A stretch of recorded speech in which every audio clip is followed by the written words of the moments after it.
귀한 찬양으로 섬겨주신 우리 프레이즈 찬양단에게 깊이 감사를 드립니다. 오늘 남주혜 권사님 기도 너무 은혜 받으셨죠?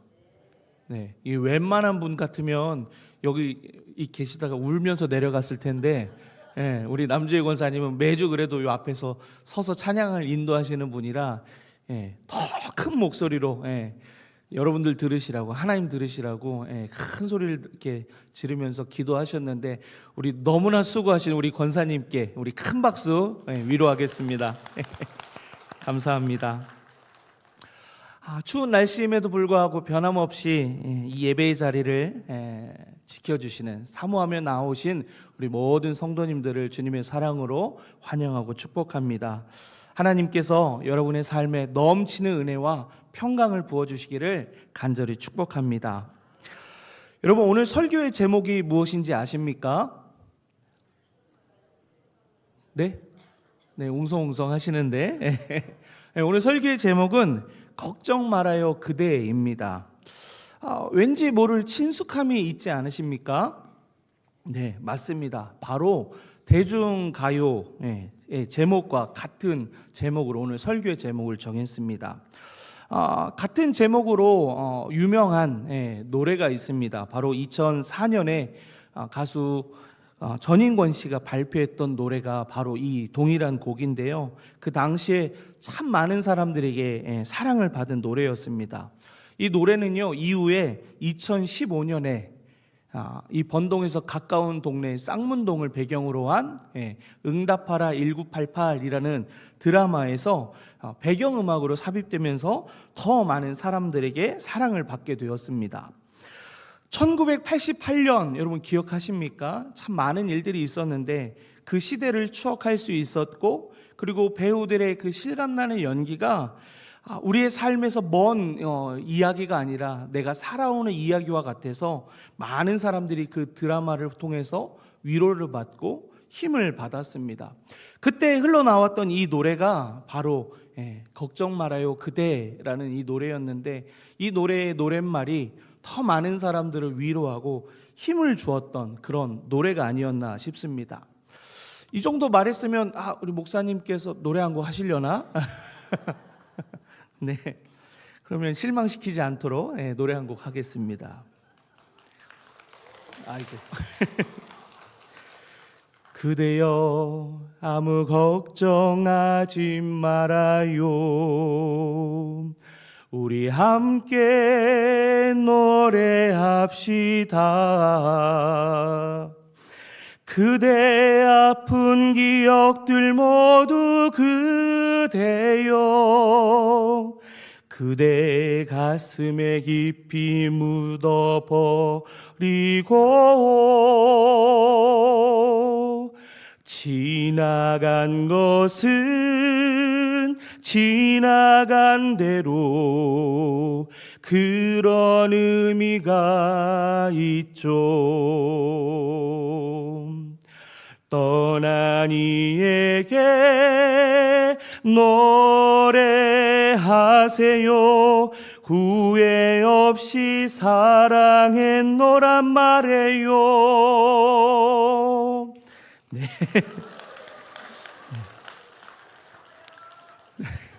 네, 뭐라고요?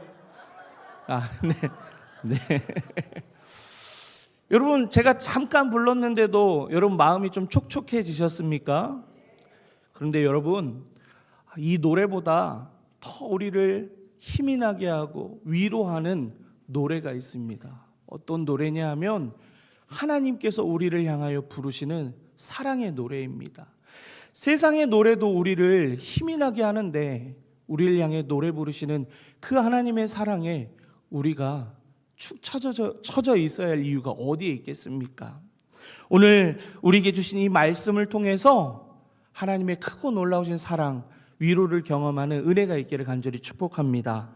이 시간 서로를 축복하며 사랑의 인사를 함께 나누도록 하겠습니다. 뭐라고 할 거냐면요, 좀 느끼하게 해주세요. 그대여 걱정 말아요. 네, 이렇게 인사하겠습니다. 그대여 걱정 말아요. 그대여 걱정 말아요. 네. 오늘 본문의 말씀은요, 노래의 제목만큼이나 우리에게 너무나 익숙한 말씀입니다. 우리는 예수님을 믿어서 하나님의 자녀가 되었습니다. 하나님의 자녀가 누릴 수 있는 그 많은 특권 중에 가장 으뜸인 특권이 무엇이냐? 하나님과의 대화입니다. 바로 하나님께 기도할 수 있다는 것입니다. 본문 6절의 말씀을 보면 이 특권을 사용할 때 우리가 어떠한 마음으로 해야 하는지, 기도해야 하는지를 가르쳐주고 있습니다. 제가 이 말씀을, 6절의 말씀을 새번역 성경으로 읽어드릴 테니까요, 여러분 어떠한 마음으로 하나님께 기도해야 하는지를 한번 찾아보시기 바랍니다. 아무것도 염려하지 말고 모든 일을 오직 기도와 간구로 하고 여러분이 바라는 것을 감사하는 마음으로 하나님께 아뢰십시오. 여러분 어떤 마음인지 찾으셨나요? 대답은 안 하시고 아멘이라고만 하시네. 바라는 것을 감사하는 마음으로 하나님께 아뢰라고 합니다. 여러분 많은 삶을 살아오면서 감사합니다라는 인사를 하셨죠. 이 감사합니다라는 인사는 어떤 대상으로부터 무엇인가를 받았을 때 그 감사를 표현할 때 사용하는 인사의 방법입니다. 이런 설명으로 본다라고 하면 하나님 앞에 감사한 마음으로 기도한다라는 것은 우리가 이미 받은 것이 있다라는 것을 의미합니다. 우리 안에 이미 하나님으로부터 받은 것이 있기 때문에 그것을 가지고 하나님 앞에 감사함으로 기도하라는 겁니다. 그러면 우리가 하나님께 받은 것이 무엇일까요? 여러분 하나님께 무엇을 받으셨나요? 네, 자꾸 질문해서 네. 우리가 하나님께 받은 것 무엇을 받았냐면요, 바로 예수 그리스도입니다. 우리는 예수 그리스도를 통해서 구원을 얻었습니다. 그래서 하나님의 자녀가 되었습니다. 그래서 그 놀라운 특권 가운데 하나님 앞에 기도할 수 있는 자격을 얻은 자가 되었습니다. 우리 인생 가운데 마주하는 힘겨움들이 있습니다. 어려운 일들이 있습니다. 그래서 우리를 염려하게 만듭니다. 그러나 본문의 시작의 말씀을 보면 아무것도 염려하지 말고 라고 하는 것을 우리는 보게 됩니다. 여러분, 이 염려라는 단어가 어떤 의미를 갖고 계신지 아세요? 그렇게 많이 염려하며 살아왔는데 정작 염려라는 이 단어가 어떤 의미를 갖고 있냐? 염자는요, 무슨 염자이냐면요, 소금이 아니고요, 네, 생각 염자예요. 네, 생각 염자. 그러면 려는 무슨 여자냐? 생각할 려자예요.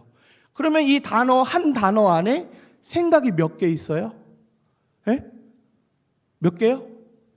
생각할 염자와 생각할 염자 두 개가 만나서 지금 생각이 몇 개가 있냐면 두 개가 있어요.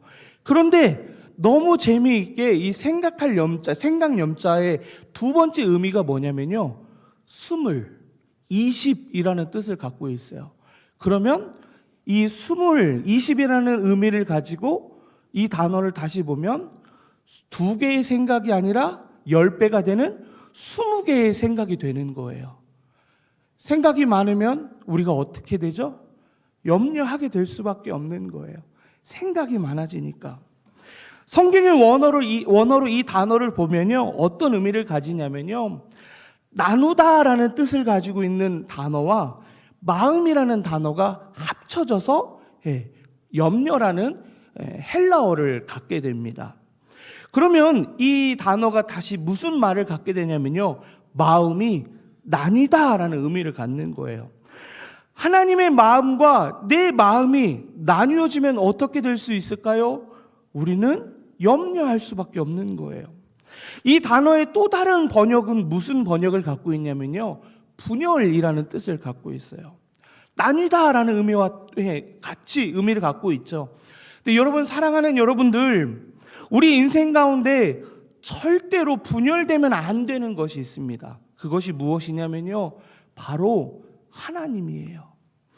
마음만이 아니라 나를 지키시고 보호해 주시고 사랑하시는 그 하나님으로부터 우리가 분열되면 우리는 염려할 수밖에 없다라는 거예요. 하나님보다 큰 힘겨움이 있습니까? 큰 어려움이 있습니까? 그래서 염려하게 하십니까? 아니요. 세상에 그 어떤 것보다 하나님보다 큰 힘겨움과 큰 어려움이 없습니다.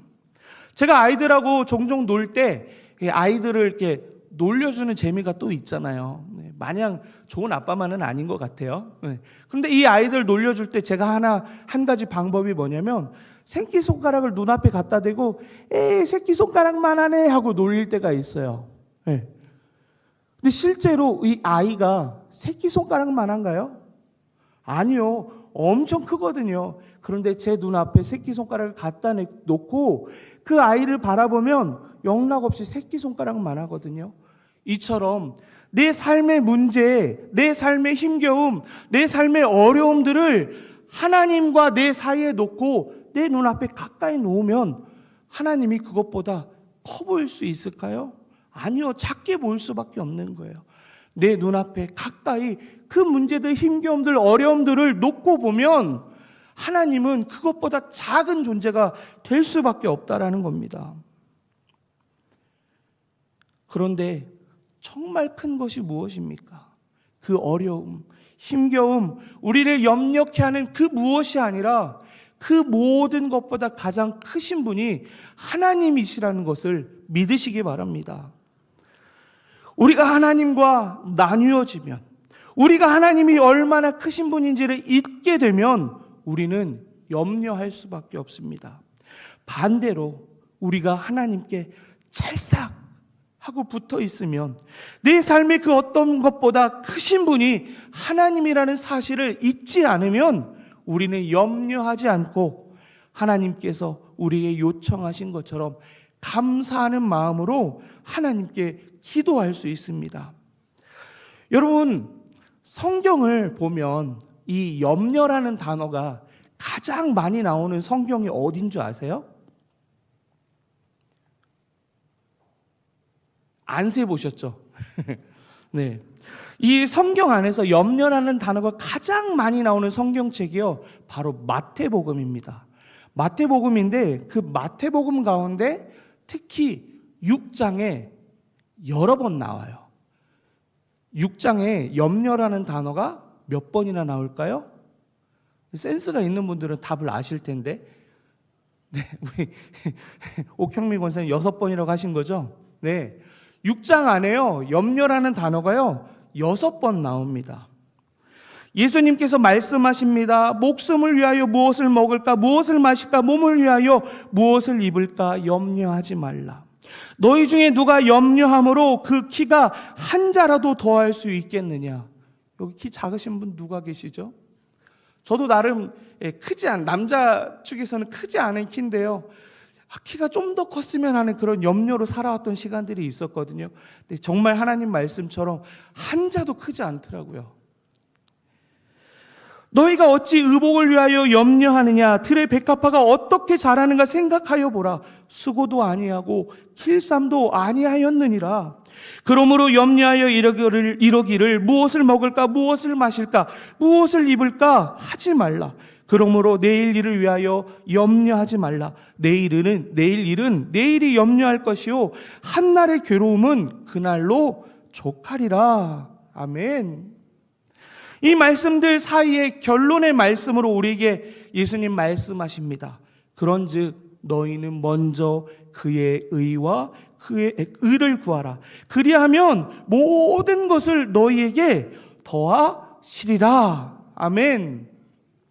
이 말씀에 우리를 향한 예수님의 놀라운 초청이 있습니다. 초청이. 어떤 초청이 있냐면요, 제가 설교를 담당하게 될 때 종종 이런 말씀을 드리는데요, 예수님께서 너는 나를 위해 살고 나는 너를 위해 살겠다.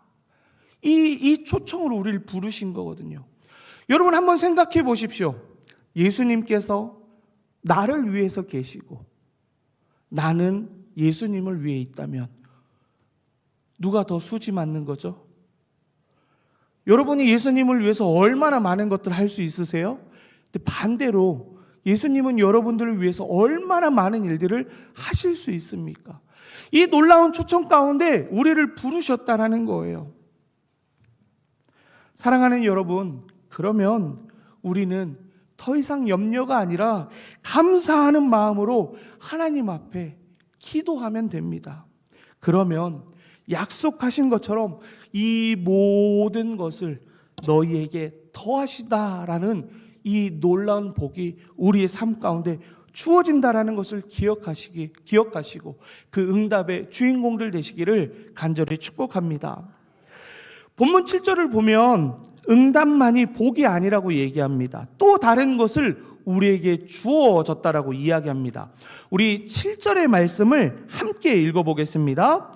그리하면 모든 지각에 뛰어난 하나님의 평강이 그리스도 예수 안에서 너희 마음과 생각을 지키시리라. 아멘. 우리가 상상할 수 없는 그 뛰어넘는 방법으로, 우리가 헤아릴 수 있는 그 방법을 뛰어넘는 방법으로 하나님의 평강이 우리의 마음과 생각을 지켜주신다라고 약속하셨습니다. 단순한 게 아니죠. 우리가 바라는 것 더해주신다라는 그 놀라운 약속만이 아니라 하나님께서 우리가 상상할 수 없는, 우리의 상상을 뛰어넘는, 우리의 헤아림을 뛰어넘는 그 방법으로 하나님이 우리에게 평강을 주시고 그래서 우리의 마음과 생각을 지켜주신다. 이 놀라운 은혜를 우리에게 주신다라는 겁니다. 여러분, 저는 이 말씀이 어떤 의미인지 깊이 경험하는 시간들을 보내고 있습니다. 어떻게 그런 시간들을 보내고 있냐면요, 작년 8월에 저희 가정 가운데 하나님께서 생명을 주셨습니다. 그래서 그 아이가 태어났는데 모든 부모가 그렇지 않습니까? 우리 자녀들 어디 아프지 않고 건강하게 태어나기를 바라는 마음. 그런데 이 바람과 달리 임신 중에 검사를 하는데 이 아이가 여러분 쉽게 아시는 것처럼 언청이라고 하는 안면기형이 의심된다는 진단을 받게 되었습니다. 진짜 그런가? 보고 싶은 거예요. 그래서 임신 기간 중에 여러 번 이제 병원에 가서 초음파 검사를 하는데 이 아이가 초음파 검사할 때마다 어떻게 하는지 아세요? 감추는 거예요. 보여주질 않는 거예요. 그래서 어떻게 생겼는지 너무 궁금한데 의사 선생님께서 얘기하신 그 말이 틀렸다라는 것을 눈으로 보고 싶은데 볼 수가 없는 거예요. 그래서 태어났는 날까지 한 번도 이 아이의 얼굴을 보지 못해서 제 마음 가운데 염려들이 찾아왔습니다. 제가 이 아이를 낳기 전에 3명의 아이들을 먼저 낳았거든요. 제가 낳았다고 하니까 제가 낳은 것처럼 얘기했는데 그 아이들이 태어나는 장면들 3번을 경험하면서 어떻게 아이가 태어나서 아빠들에게 해주는지를 너무나 잘 알고 있습니다. 아이가 태어나면 울며 나오는 그 아이를 간이 인큐베이터에 담고 와서요, 손가락 보여주고 발가락 보여주고 애가 건강하게 태어났습니다, 산모는 어떻습니다, 이런 걸 얘기해 주는데요, 이 넷째가 태어난 날은요 아무도 저에게 아이를 가져다 주는 사람도 없고 상황을 설명해 주는 사람이 없는 거예요. 분명히 화면에는 출산했다고 나오는데 알지를 못하는 거예요. 그리고 얼마 지나서 한 분이 나오셔서 저한테 얘기하시는 겁니다. 신생아 집중관리실로 올라가시라고.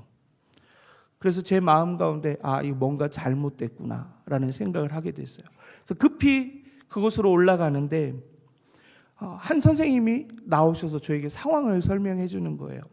아이가 자가호흡을 하지 못하고 있어서 응급조치를 하고 있습니다. 왜냐하면 이 얼굴이 구강이 다르게 태어나다 보니까 그게 쉽지 않았던 것 같아요. 그리고 오늘은 아이를 볼 수 없으니까 아버님 내일 다시 오세요 라고 하시는 거예요. 그 사이에 아이를 낳은 아내는 출산 전에 입원했던 병실로 옮겨져서 아내의 얼굴도 보지 못하고 아이도 보지 못하고 그렇게 집으로 돌아와야 했습니다. 다행히 다음 날 건강히 아내를 만날 수 있었고 자가호흡을 시작한 아이를 또 볼 수 있게 되었습니다. 아이를 만나기 전에 별별 생각들이 다 들더라고요. 아이는 괜찮을까? 정말로 선생님이 말씀하신 것처럼 장애를 가지고 태어났을까? 바람과 달리 의심받았던 그 결과가 아닌 것으로 태어났으면 좋겠다라고 생각했는데 그대로 태어났어요. 양쪽 콧구멍부터 입술까지 갈라져서 태어났고 인중은 코끝에 붙어서 태어났습니다. 뿐만 아니라 우는 입을 보면 그 안에 콧구멍이 다 입천장이 없어서요. 콧구멍이 다 보이는 그 아이로 태어났습니다. 그런 아이의 모습을 보는데 너무나 마음이 아팠습니다. 품에 안아보지도 못하고 만질 수도 없는 그 아이를 보는데 너무 속상하더라고요. 그런데 더 속상한 일이 저에게 있습니다. 어떤 일이냐면 이틀 뒤에 청년들 데리고 수련회를 가야 했습니다. 한 번도 여름이 되면 수련회 가기 싫다라는 마음을 가진 적이 없거든요. 근데 처음으로 수련회 가기 싫다라는 마음이 그때 들었습니다. 그런데 여러분, 그 수련회에서 가장 은혜 받은 사람이 누군지 아세요? 바로 저였어요. 그 수련회 중에 저에게 하나님 주신 말씀이 뭐였냐면 예레미야 32장 27절의 말씀인데요. 성경을 그렇게 많이 보고 나름 성경을 잘 안다고 하는데 이 말씀 그날 그 자리에서 처음 보게 됐어요. 나는 여호와요 모든 육체의 하나님이라 내가 할 수 없는 일이 있겠느냐. 이 물음이 저의 마음 가운데 위로를 주더라고요. 수련회를 마치고 돌아왔습니다. 그런데 어떻게 된지 아세요? 담임 목사님이 2주간 수련회를 휴가를 가셨어요. 무슨 이런 나쁜 목사님이 계시나 라고 생각하시면 안 되세요. 왜냐하면 저희 아이가 예정일보다 빨리 태어나서 이게 다 꼬인 거지 담임 목사님은 아무 잘못이 없으셨습니다. 그런데 여러분, 담임 목사님 휴가 가시면서 제가 2주간 뭘 해야 되죠? 담임 목사님 대신 설교를 해야 돼요. 주일 예배도 인도를 해야 돼요. 무려 그 2주간의 기간 동안에 15편의 설교를 써야 했어요. 그러면 그 시간 제가 뭘 하고 있었을까요? 저를 염려케 하는 아이의 모습을 바라볼 수 있었을까요? 아니요. 말씀만 볼 수 있는 시간으로 하나님이 저를 돌리시더라고요. 그래서 그 2주간 설교를 준비하면서 왜 이 아이를 우리 가정 가운데 주셨는지, 그 아이를 향한 하나님의 계획은 무엇인지, 그리고 이 아이를 통하여 하나님이 우리 가정에 어떤 복을 주실지를 알게 하시는 너무나 복된 시간을 가졌습니다. 이 아이 태어날 때부터, 생겼을 때부터 불렀던 이름이 있었어요. 뭐냐? 복이에요, 복이. 나중에 태어나서 이 아이의 이름을 또 뭐라고 부르냐면요, 실제로 복이라고 이름을 지었어요. 그래서 저희 아이의 이름은 김복이에요. 촌스럽죠? 그런데 여러분, 이게 아빠가 얼마나 복을 받고 싶길래, 복이 얼마나 좋길래 뱃속에 있을 때부터 태어날 때까지 이름을 복이라 지었을까 싶지 않으신가요? 그런데 제가 이 아이를 저희 가정 가운데 찾아왔을 때 그때 설교를 준비하면서 보았던 말씀이 시편 16편 2절의 말씀이었습니다. 내가 여호와께 아뢰되 주는 나의 주님이시오니 주 밖에는 나의 복이 없다 하였나이다. 너무 귀한 고백 아닙니까? 주 밖에는 나의 복이 없다. 성경을 보면요, 우리가 일반적으로 생각하는 복의 의미를 갖고 있는 히브리어가 있는데 그 히브리어는 바라크라는 단어를 씁니다. 그런데 방금 시편 16편 2절의 말씀에 나오는 이 복이라는 단어는 바라크라는 단어를 쓰지 않고요, 다른 단어를 써요. 어떤 단어이냐면 토바티. 무슨 뜻일까 너무 궁금하시죠? 이 토바티라는 단어의 원형이 뭐냐면 토부예요. 토부. 토부는 좀 들어본 것 같은데 라는 생각이 드시나요? 이 토부라는 단어가 성경에서 어디에서 제일 먼저 나오는지 아십니까? 바로 창세기 1장에 이 토부라는 단어가 나옵니다. 이 토부, 어떤 의미냐면 하나님께서 세상을 지으시고 뭐라고 외치시죠? 좋다. 하나님의 형상을 닮은 사람들을 만드시고 보시기에 심히 좋다라고 외치셨어요. 바로 이 좋다라는 단어가 토부거든요. 그러면 혼돈과 공허와 흑암이 가득한 그 세계가 좋다라고 외칠 수 있는 그 근거가 무엇일까요? 바로 그곳에 하나님이 계시기 때문이에요. 하나님이 지으신 무엇이 아니라, 그것만이 아니라 그곳 가운데 모든 것을 있게 하시고 질서를 잡아주시고 생명을 주시는 그 하나님이 그곳에 계시기 때문에 토부, 좋다, 굿이라고 외칠 수 있다는 겁니다.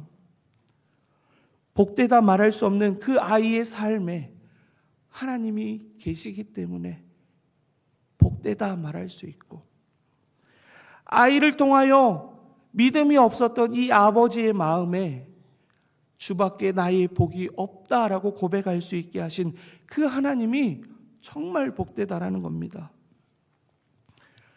저는 하나님께서 하실 일들을 기대합니다. 그리고 그것만을 기대하는 것이 아니라 이제 그 아픔 가운데에서 누군가를 공감할 수 있고 위로하며 걱정 말아요 그대라고 말할 수 있는 사람이 되어서 얼마나 좋은지 모릅니다. 사랑하는 여러분, 우리 인생 가운데 가장 귀한 복이 무엇입니까? 우리 인생에 하나님이 계신 것, 임마누엘이 가장 큰 복입니다. 본문 7절의 표현을 따르면요, 그리스도 예수 안에서 있는 것이 우리에게 가장 복되다라는 것입니다. 오늘 여러분은 어디에 계십니까? 오늘 여러분은 누구와 함께 계십니까? 혹 염려의 자리에 있지는 않으십니까? 여러분이 있는 곳, 여러분과 함께 있는 곳에 그리스도 예수 안에서 있기를 간절히 축복합니다. 세상이 알지도 못하고 세상이 줄 수도 없는 평안을 그리스도 예수 안에서 누림으로 여러분의 염려가 감사가 되어 하나님 앞에 기도하게 되고, 내 삶 가운데 염려케 하는 그 문제로 인하여 다른 누군가를 위로할 수 있는, 하나님의 그 위로와 사랑을 전할 수 있는 복의 통로로 살아가는 여러분 되시기를 간절히 축복합니다.